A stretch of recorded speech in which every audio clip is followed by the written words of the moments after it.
C'est donc parti pour un tout nouveau numéro des Salons des Sports sur Arc-en-Ciel Télévision. Madame, Monsieur, bonsoir et bienvenue. Au menu ce soir, on fera donc le bilan des équipes en interclub de la CAF, des équipes congolaises qui sont vraiment en difficulté. Il sera aussi question d'évoquer la liste de 29 sélectionnés des Sébastien, des Sabres sur ce plateau. Ils sont bien là. Alain Bassila, journaliste sportif à Dynamique Télévision. Fabrice Tita, journaliste sportif à Héritage Télévision. Bonsoir, monsieur. Bonsoir, Merveille. Bonsoir à tous. Bonsoir, Merveille. Bonsoir à tous. Voilà, Salon des Sports. On va aussi évoquer dans la rubrique Grand Angle la non-activité du côté de l'entente urbaine des tennis de Lumbashi avec le président de cette entente, monsieur Sikasso Kazadi. Il sera donc dans notre grande interview. C'est donc la rubrique Grand Angle. Et Salon des Sports, c'est donc parti derrière cet indicatif.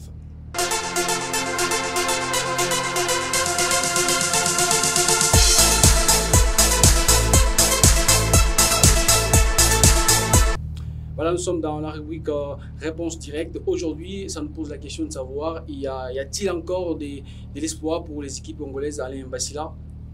On est dans la théorie de la calculatrice, malheureusement. Nos clubs, à la fin de la phase aller et au début de la phase retour, ne sont pas parmi les deux premiers qui peuvent se qualifier pour les prochains tours. Donc, il y a très peu d'espoir, très peu de certitude. Pour voir parmi les 4 clubs, un s'est qualifié pour les quarts des finales. Il faudra voir maintenant le match de la 5e journée si on doit entretenir l'espoir d'une possible qualification pour l'un des 4 clubs de la RDC, mais ça reste extrêmement compliqué, surtout au regard du calendrier qui se présente pour ces clubs congolais. Fabrice Tita, l'espoir y est encore? Comme c'est une question directe, je dis non. Voilà, c'est ce qu'on va suivre tout au long de cette émission par rapport à leurs analyses. D'abord, on va suivre cet élément qui retrace les bilans des clubs congolais depuis les débuts de cette phase des groupes de la Coupe de la Confédération, mais aussi de la Ligue des Champions. On suit l'élément, on revient tout juste après.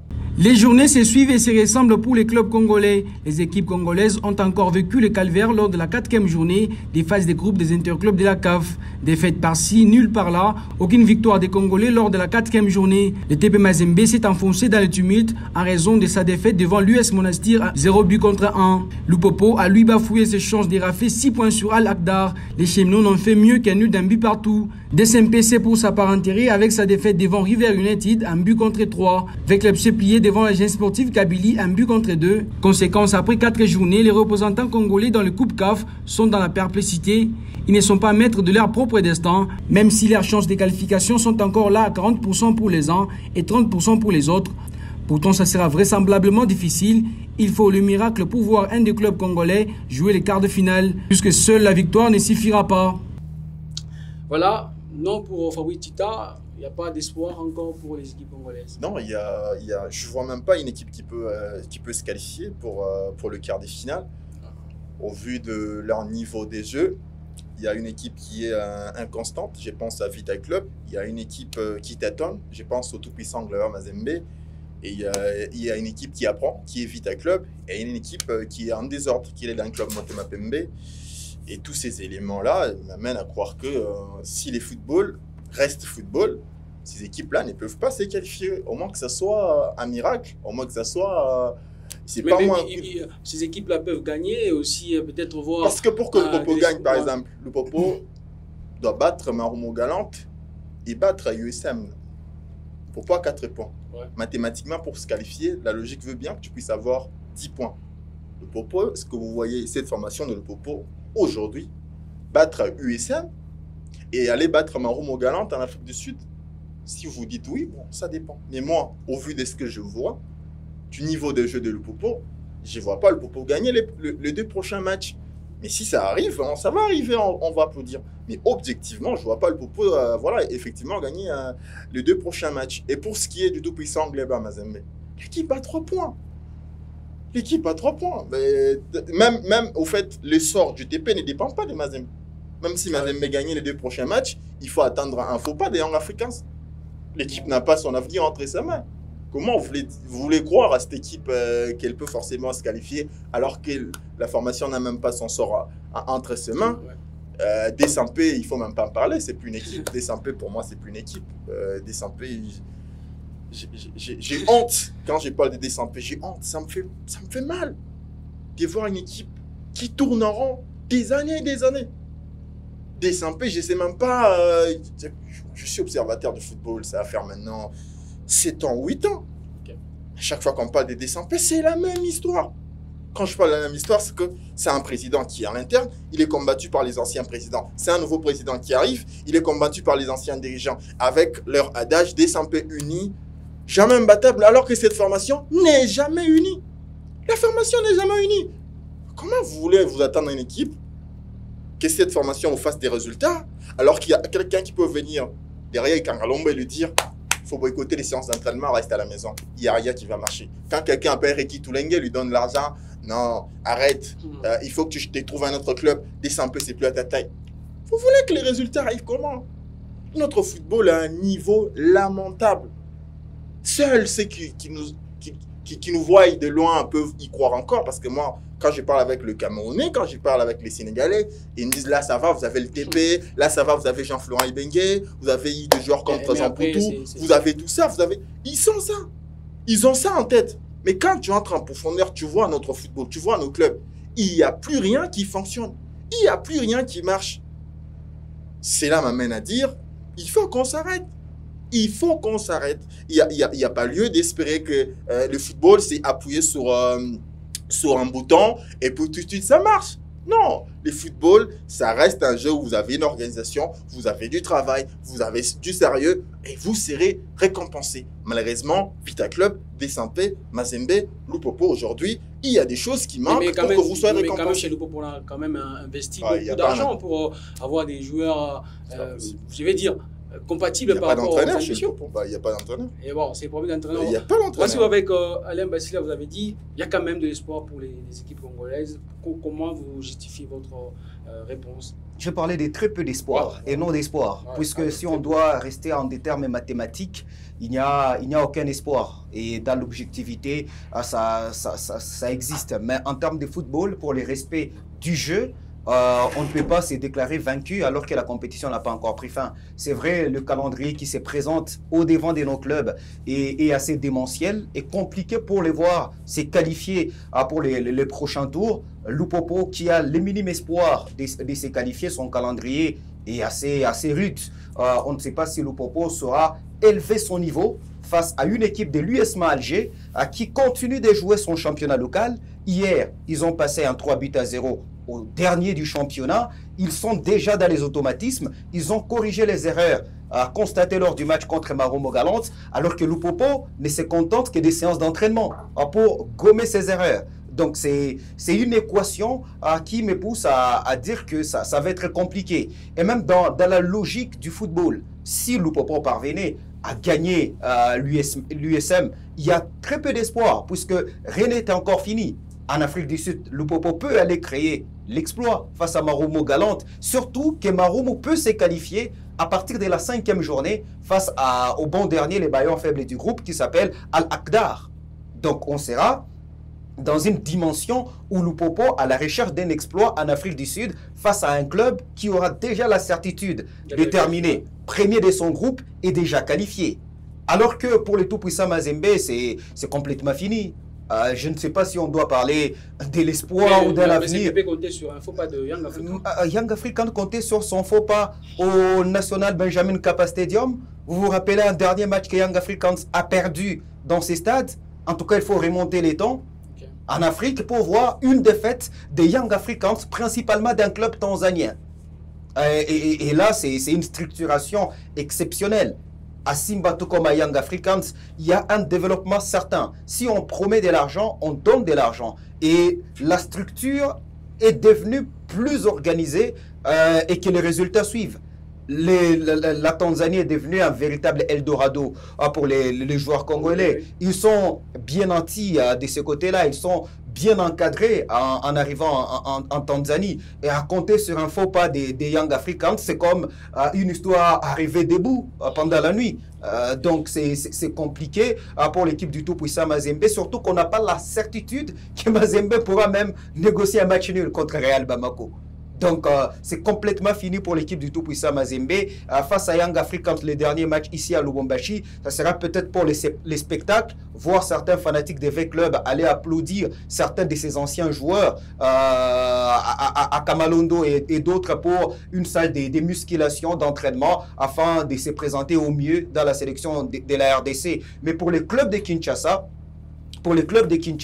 c'est une histoire contrastée.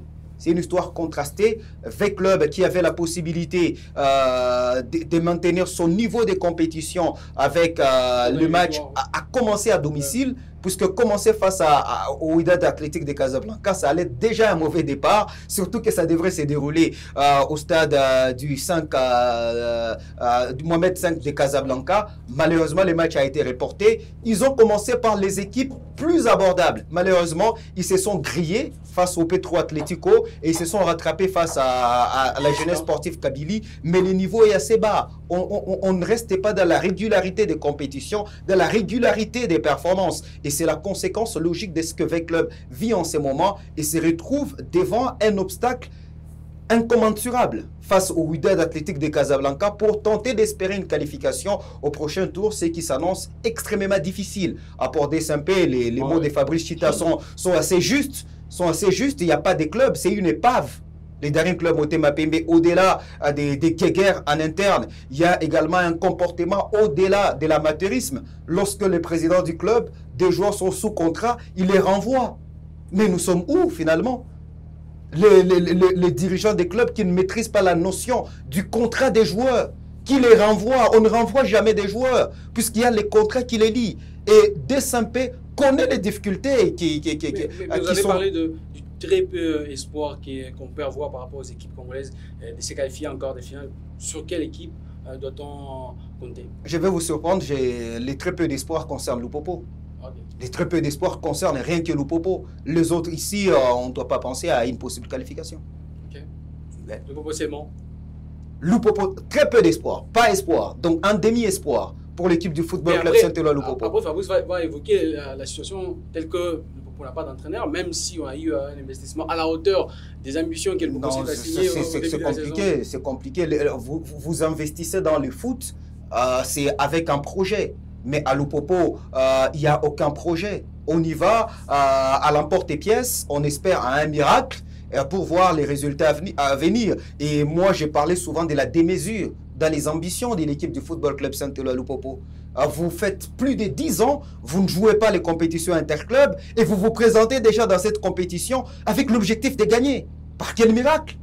Par quel miracle? Avec des joueurs mercenaires que vous amenez? Avec un entraîneur qui a des théories vétustes qu'est son âge? Donc c'est extrêmement compliqué. C'est extrêmement compliqué. Est-ce que vous pensez, avec le joueur que Lupopo a aujourd'hui, peut aller faire la différence jusqu'à gagner la Coupe de la Confédération? Être déjà en phase des poules, c'est un exploit retentissant pour Lupopo. Et lorsqu'on doit penser déjà à aller remporter la compétition, pour moi, c'est de la démesure, pour ne pas dire une petite folie de grandeur. Et Fabrice Chita, est-ce qu'aujourd'hui, on va dire, le football congolais n'a plus du respect au niveau continental? Ouais, personne ne peut respecter notre football. Personne, je ne sais pas s'il y a quelqu'un qui peut encore respecter.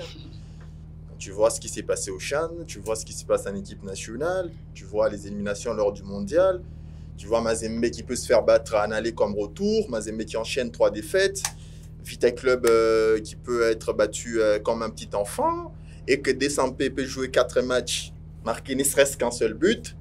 Je t'ai dit, notre football, il n'existait plus. Il n'existait plus en vrai.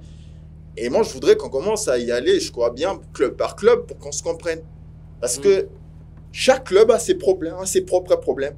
Mazembe a ses problèmes, Lupopo a ses problèmes, Desampé a ses problèmes, Vita Club a ses problèmes. Et s'il faut parler du TP Mazembe, moi je crois que Mazembe a des problèmes. Et ces problèmes ont commencé depuis 2017. On a alerté depuis 2017, seulement qu'à ce moment-là, on nous prenait pour des cons. On a dit depuis 2017, il n'y a plus rien qui fonctionne dans cette équipe. Il n'y a plus rien qui marche. Ça veut dire administration, entraîneur, joueur, recrutement. Il n'y a plus rien qui marche dans Mazembe depuis 2017. Et c'est dû à quoi? Quand vous prenez depuis 2017 jusqu'à aujourd'hui, Mazembe a connu des problèmes administratifs sans précédent.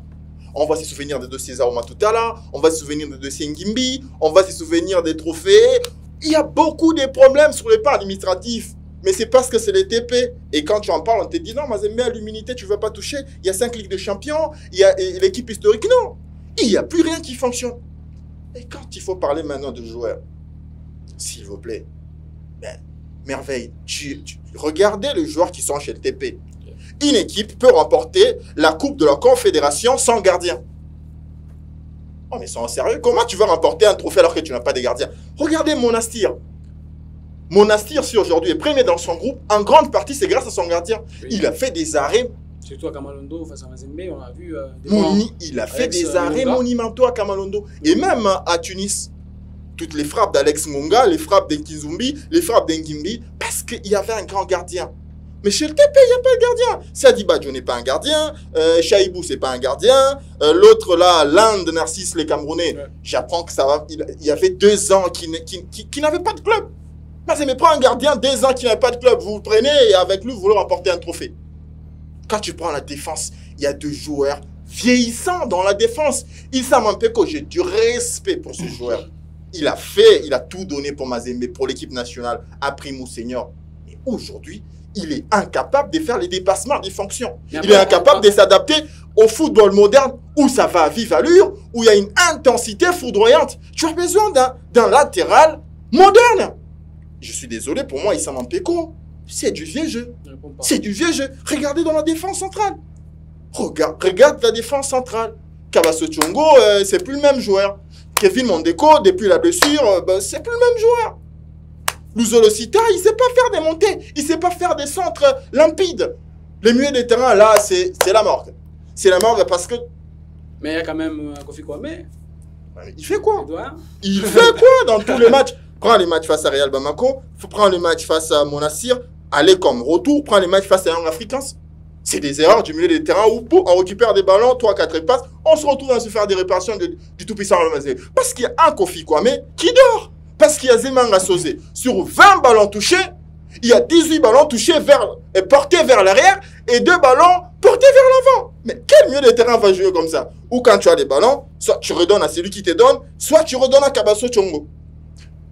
Bon, parce que c'est pas moi le présentateur. Okay. Ça va faire 2 ans et demi que Zemanga Sosé est chez le TP. Un milieu de terrain qui a 2 ans et demi, il n'a aucune passe décisive. Aucune passe décisive. Mais attention aussi. C'est pas possible. Likonza, il est en train de dormir. C'est pas possible. Bon, on doit être dans la logique. On doit être dans la logique pour avoir des trophées dans une compétition. Et la logique voudrait qu'on ait un meilleur recrutement, qu'on ait un meilleur entraîneur, qu'on ait des joueurs de niveau qui sont dans un système qui les permette de bien évoluer. Si on assemble toutes ces choses, là, on va arriver au résultat. Okay. Et aujourd'hui, dans l'équipe du tout-puissant Mazembe, ces éléments-là ne sont pas en symbiose. Déjà, le premier problème, Mazembe, depuis 2017, parce que c'est l'année du début de l'effondrement du tout-puissant Mazembe, combien de joueurs Mazembe a vendu et combien sont arrivés? C'est la toute première question fondamentale. Quelle qualité aussi il faut... Je parle d'abord des départs. Okay. Combien de joueurs Mazembe a vendu? De 2017 à 2023. Si vous me citez 5 joueurs, je quitte l'émission. Si vous me citez 5 joueurs que Mazembe a vendus proprement, je quitte l'émission. Il n'y en a pas. Mais combien de joueurs sont arrivés dans l'équipe du tout-puissant Mazembe? Ça devient un problème. Dans la logique des recrutements, même l'affaire qu'on a mystifiée des 10%, il n'y a pas le moment où les entraîneurs, les agents et les joueurs gagnent le plus d'argent qu'à la signature. Parce que l'on sait, lorsque le joueur arrive, il y a la prime à la signature, il y a également les recettes. Et pour que le joueur arrive dans un tel club, il y a désormais aujourd'hui un système qu'on décrit. Un joueur qui évolue à Maniema-Union, il a un salaire de 300 $. On fait un COP pour qu'il vienne à l'équipe du tout-puissant Mazembe, son salaire grimpe à 1000 $. Et lorsqu'il est à 1000 $, les agents, les entraîneurs qui l'ont fait venir dans l'équipe du tout-puissant Mazembe, qu'est-ce qu'ils lui disent? Tu prends 500, tu nous donnes 500. Est-ce que ces joueurs auront la capacité à élever son niveau dans un tel système? Lorsqu'il sait qu'il... quand même, il a accepté. Il a accepté, mais mentalement, moralement. Est-ce que vous pensez que ce joueur-là saura être au niveau qui est requis afin qu'il puisse aller au-delà de la compétition? Et on a parlé de la revue du budget de l'équipe du Tout-Puissant Mazembe à la baisse depuis 2017. Mais la plupart des clubs ont rendu leur budget à la baisse, mais n'ont pas assez dégringolé du point de vue technique, du point de vue tactique et en termes de performance comme l'équipe du Tout-Puissant Mazembe. Tous ces grands clubs que vous connaissez en Afrique ont connu des traversées des déserts. Mais par après, ils se sont bonifiés et sont devenus aujourd'hui des véritables seigneurs de la compétition. Aujourd'hui, on parle de Mamelodi Sundowns comme les modèles de l'organisation sur le plan continental. Est-ce que vous connaissiez Mamelodi Sundowns sur les grandes tables des interclubs de la CAF avant 2010? Il n'existait pas. L'Espérance sportive de la Tunisie a connu également la traversée. Al-Ali également. Mais cette période de traversée, qu'est-ce que vous en faites? C'est surtout une période de réorganisation. Est-ce que Mazembe, quand il a revu son budget à la baisse, s'est organisé? Négatif. Nous sommes dans une perpétuelle désorganisation au sein de l'équipe du Tout-Puissant Mazembe avec une rengaine. On n'a plus d'argent. On n'a plus d'argent. Or, c'était le moment d'amener les investisseurs, d'amener les personnes qui sont capables de réinvestir dans l'équipe du Tout-Puissant Mazembe, parce qu'on doit parler du réinvestissement. On doit parler du réinvestissement et non pas compter sur une personne miracle qui s'appelle Moïse Katumbi.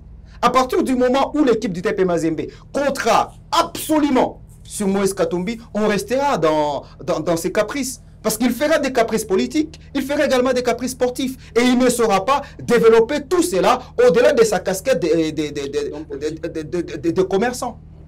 Donc il ne saura pas développer un club, il n'aura pas la même mise sur l'équipe. Et désormais, c'est une boîte à Pandore qui s'est ouverte au sein de l'équipe du Tout-Puissant Mazembe. C'est tout le monde qui recrute.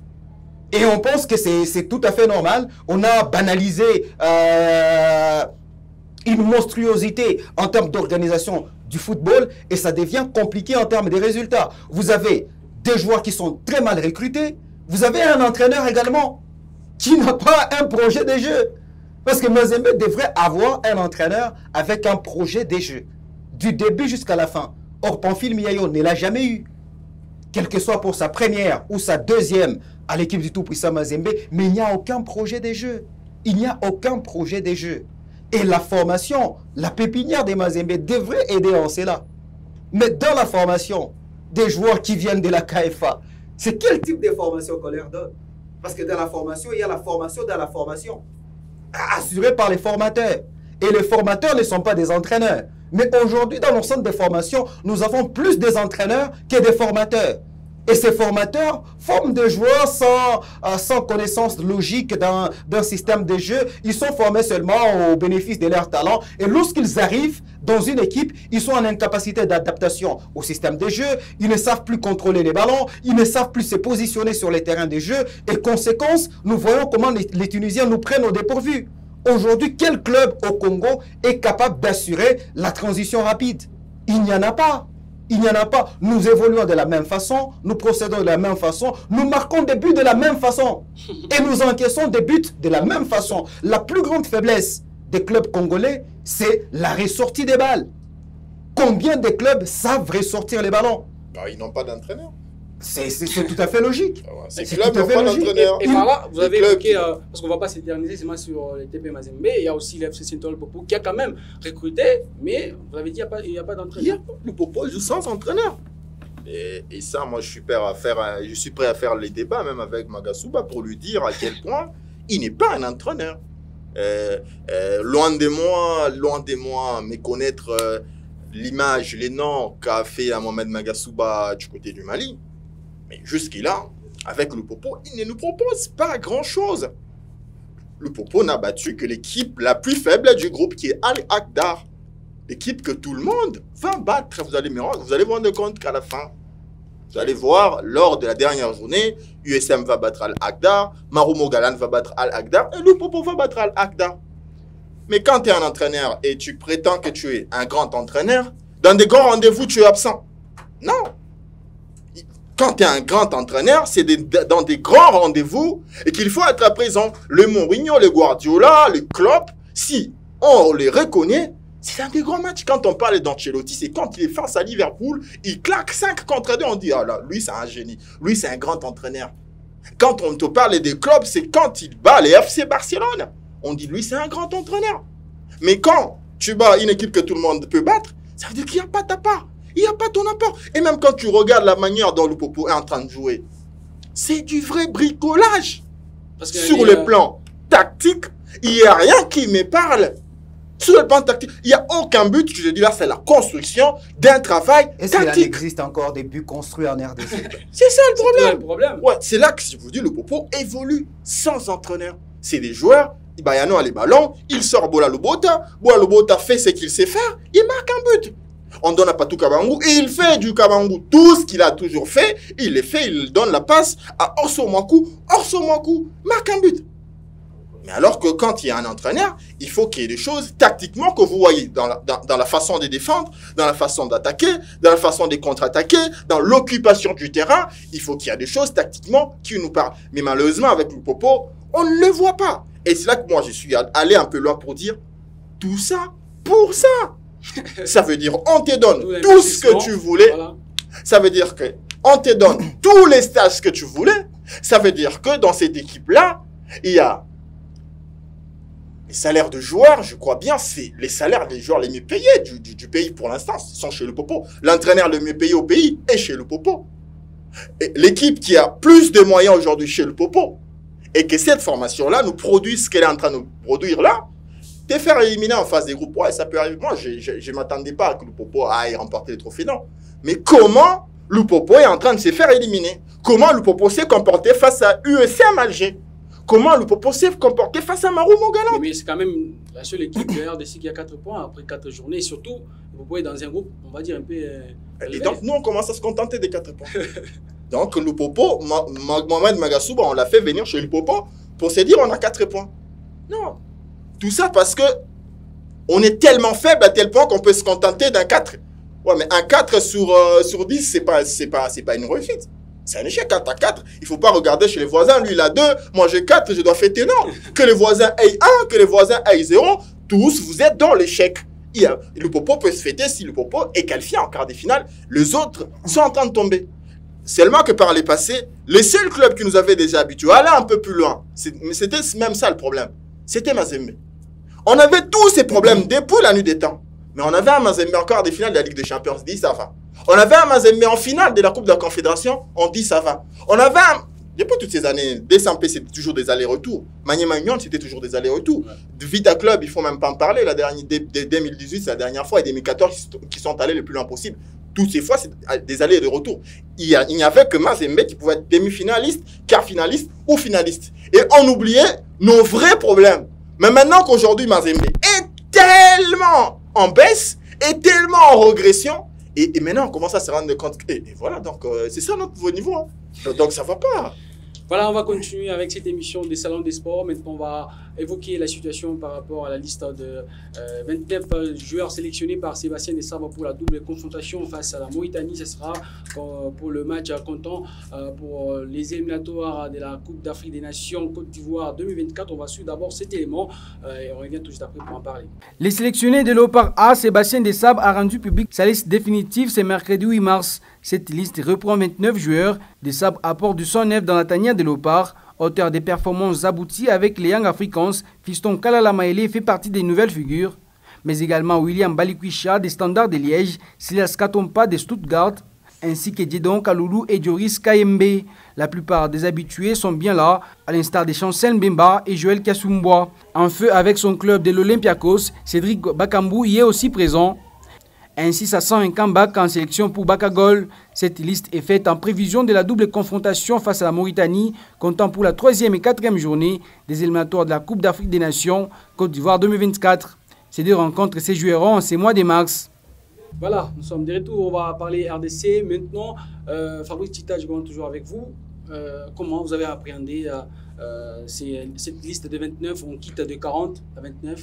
Sébastien Desabre, c'est la routine. On dit un Ibengue en blanc.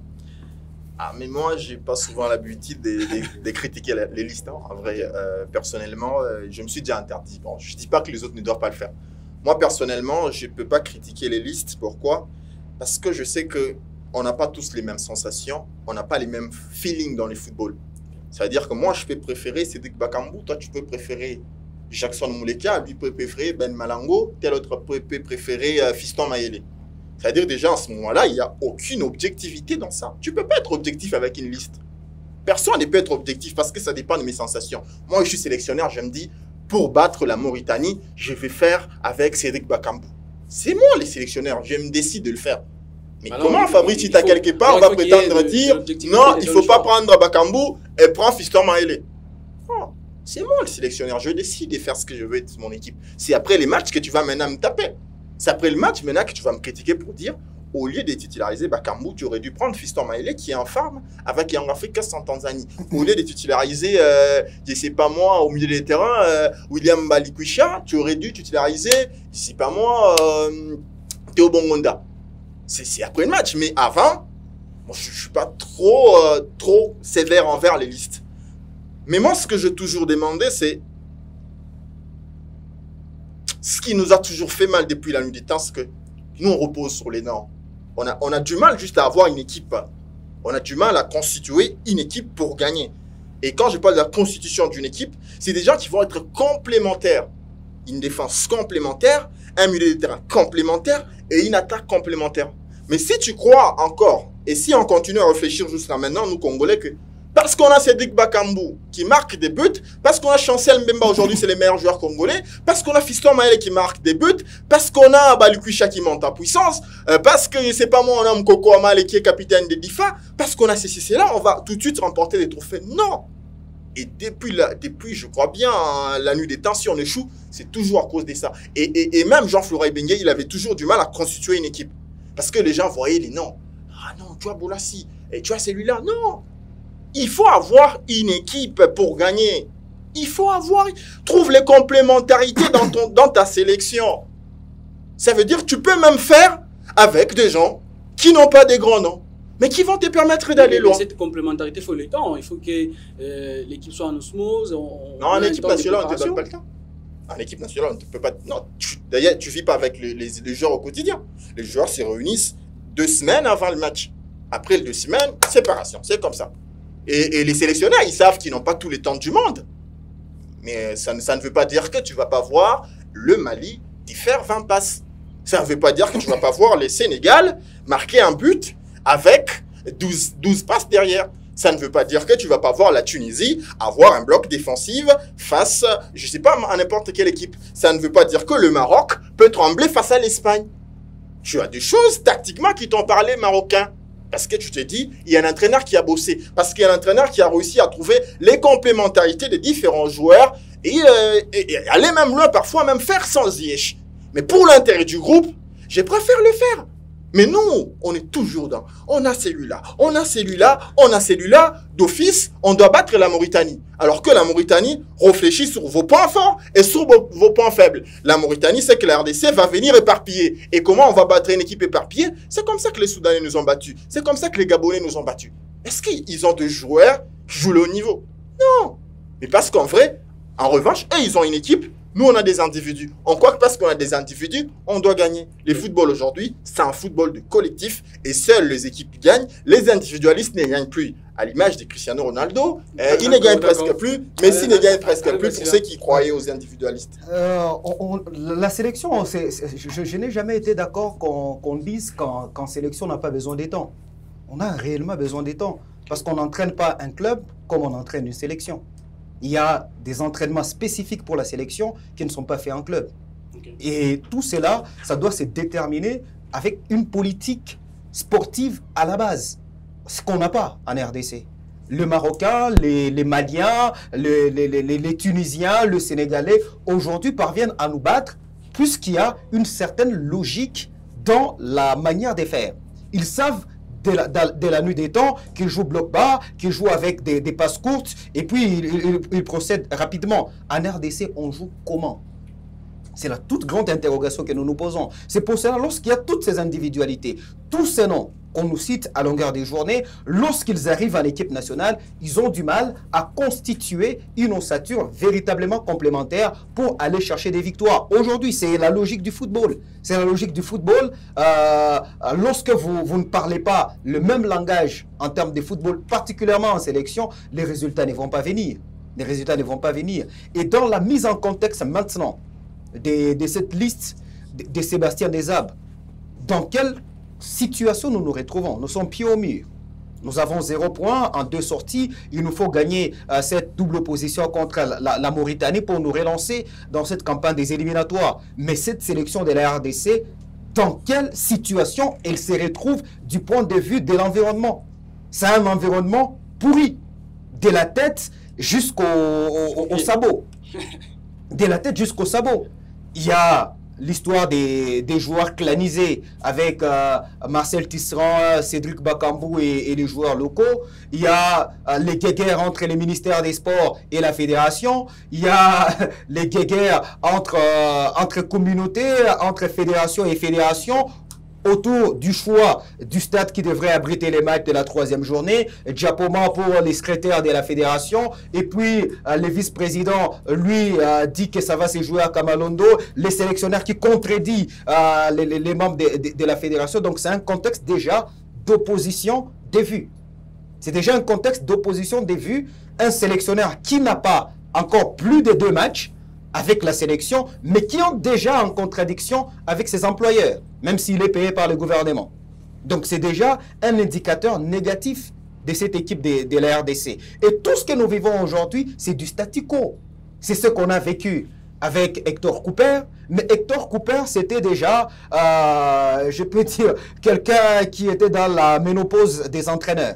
Il n'avait rien à offrir, il était au soir de sa carrière, il avait déjà fait un parcours en Europe avec l'Inter de Milan, avec Valence, il avait déjà été finaliste des compétitions européennes, de la Coupe d'Afrique des Nations, et lorsqu'il arrive en RDC, il comprend toutes ces choses qui se déroulent autour de l'équipe nationale, il croise les bras, il s'est dit, je suis au soir de ma carrière, tout ce que je peux faire dans ces pays, c'est gagner mon argent et partir.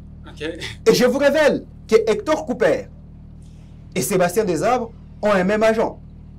La fédération continue de traiter avec le même agent. C'est lui qui a amené Cooper, c'est celui qui a amené Sébastien Desabre. Or, Sébastien Desabre, c'est quelqu'un de la nouvelle génération. Il est dans la quarantaine. Il veut prouver. Et son plus grand défi d'entraîneur, c'est la République démocratique du Congo. Si on doit voir son CV, c'est la République démocratique du Congo où il est dans les bonnes conditions salariales, où il a un plus grand défi de sa carrière. Donc, je ne sais pas si il saura tolérer toutes ces choses qui se trament autour de l'équipe nationale de la RDC. Surtout qu'il doit venir avec un discours des rassembleurs. Il doit rassembler les joueurs puisque le groupe en interne est extrêmement divisé. Et moi, je mets encore des doutes sur la présence des cadres majeurs de l'équipe, comme Chancel Mbemba ou Cédric Bakambu, si il a mis fin à sa retraite avec l'équipe nationale de la RDC. Et la transition doit être assurée. La transition doit être assurée. On a eu 2 générations de U23 qui ne se sont jamais imposées à l'équipe nationale de la RDC. Mais pourquoi? Puisqu'il manque des références dans cette équipe de la RDC. À l'époque, lorsque ces U23, ces joueurs locaux particulièrement, arrivaient en équipe nationale, ils avaient un défi à relever. Ils avaient un défi à relever.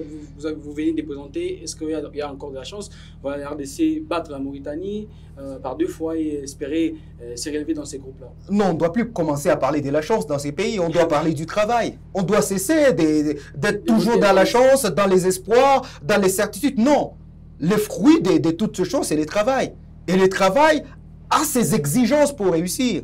Si vous ne mettez pas des choses en place pour réussir, vous n'allez pas seulement compter sur la chance. Vous n'allez pas compter sur la chance. Lorsque l'environnement est pourri, vous n'allez pas compter sur la chance. La Mauritanie a évolué. La Mauritanie, ce n'est plus la Mauritanie de 2012-2014, que la RDC pouvait passer 6 buts, que la Côte d'Ivoire pouvait gagner par 12-0. Non, ce sont des équipes qui ont progressé. Progressé en termes d'infrastructure, progressé en termes de projets mis en place à court et à moyen terme, progresser en termes de formation des joueurs. Or, le projet que nous avions eu, le dernier projet avant Bouela Lodge. Je ne sais pas si Fabrice va se rappeler. C'est l'objectif 2024. L'objectif 2024 qui commence malheureusement par un échec. Parce que le premier objectif de 2024, c'était de se qualifier pour la Coupe du Monde 2022, pardon. On ne s'est pas qualifié. L'autre objectif, c'était de se qualifier pour la Coupe d'Afrique des Nations. On est pied au mur dans ces éliminatoires. Le troisième objectif, c'était de remporter le championnat d'Afrique des Nations. Mais ce qui s'est passé au championnat d'Afrique des Nations, c'est de la pure foutaise pour l'équipe nationale de la RDC. La réorganisation du foot à la base, ça ne s'est fait pas. Le U17, le U20, le U23 ont été débarqués de toutes ces compétitions puisqu'il n'y a pas une structure à la base. Il n'y a pas de fondation dans le foot congolais aujourd'hui. Le centre de formation se plaigne du manque de soutien de la fédération, du gouvernement. Et ce ne sont pas les moyens qui manquent dans ces pays. On a vu combien ont été investis pour la double confrontation RDC-Maroc. On a vu ce qui a été investi pour le combat, je ne sais pas, qui existe dans l'imaginaire seulement des Bacolés, alors que le championnat national ne sait pas s'organiser à cause d'un certain montant, et d'autres pays avancent. Et nous, on est dans les espoirs, on est dans la chance pour aller battre la Mauritanie. Non, on ne doit pas espérer quelque chose pour lequel on n'a pas travaillé. C'est ce qu'on va suivre avec l'équipe nationale de la RDC qui va jouer la Mauritanie en double confrontation, comptant pour les éliminatoires de la Coupe d'Afrique des Nations Côte d'Ivoire 2024. Ici, on va suivre d'abord M. Sikasso Kazadi dans la rubrique Grand Angle. Il revient ici sur la non-activité de côté de l'entente urbaine de tennis de Lumbashi. On suit, on revient tout de suite après.